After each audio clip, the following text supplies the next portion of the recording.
নতুন বৰ অসম কি কংগ্ৰেছক প্ৰশ্ন মুখ্যমন্ত্ৰীৰ শেহতীয়াকৈ কংগ্ৰেছে এটা বিশেষ শ্লোগানেৰে কাষ চাপিছে ৰাইজৰ শ্লোগানটো হ'ল নতুন বৰ অসম গঢ়ো আৰু ইয়াকে লৈ কংগ্ৰেছক কটাক্ষ কৰি মুখ্যমন্ত্ৰীয়ে সুধিছে নতুন বৰ অসম মানে কি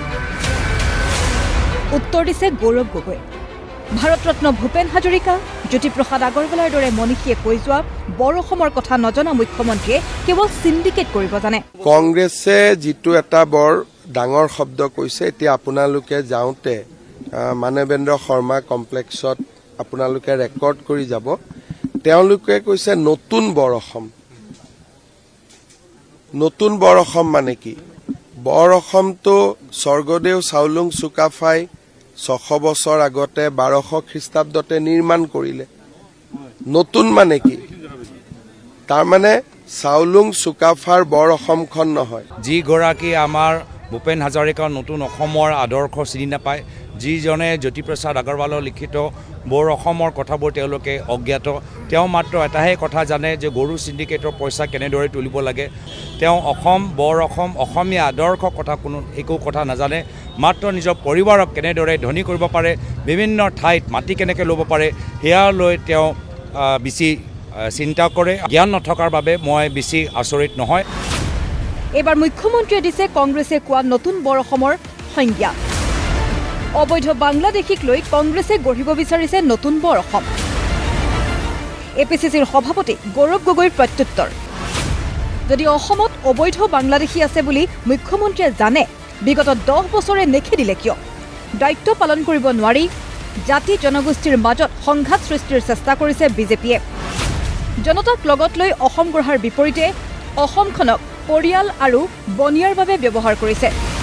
আমি সকলো লোকক লৈ বৰ অসম গঢ়িব বিচাৰো নতুন বৰ অসম মানে কি যে অবৈধ বাংলাদেশীসকলক সংযোজন কৰি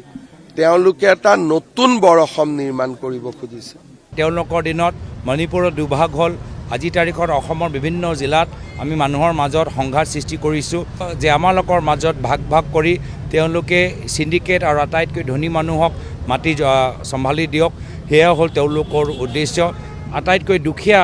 জনসাধাৰণক কেনেদৰে আগুৱাই লৈ যাব লাগে সেই ক্ষেত্ৰত তেওঁলোকে চিন্তা নকৰি কিছু এছাম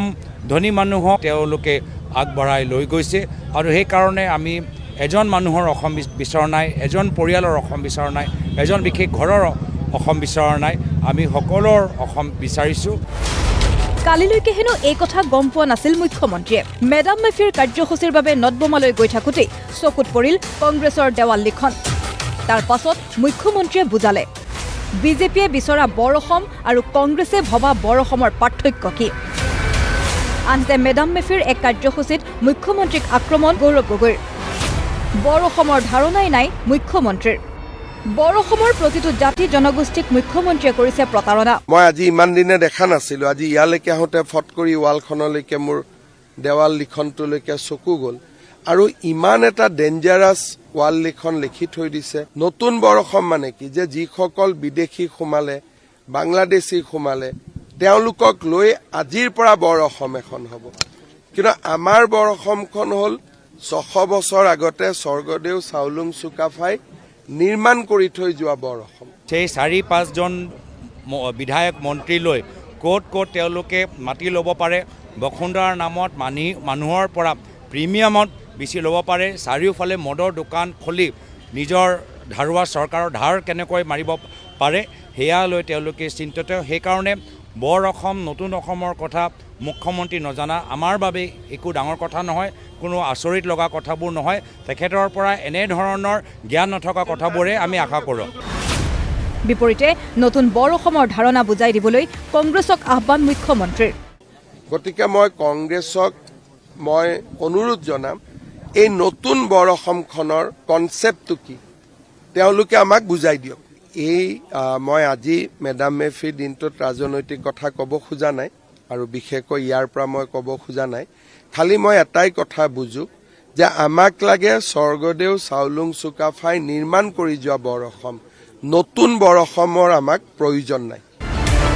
ভিডিঅ' জাৰ্নেলিষ্ট বিপুল দাস আৰু দীপক শইকীয়াৰ সৈতে মিতালী কোঁৱৰ আৰু নাৰায়ণ শইকীয়াৰ ৰিপৰ্ট প্ৰতিদিন টাইম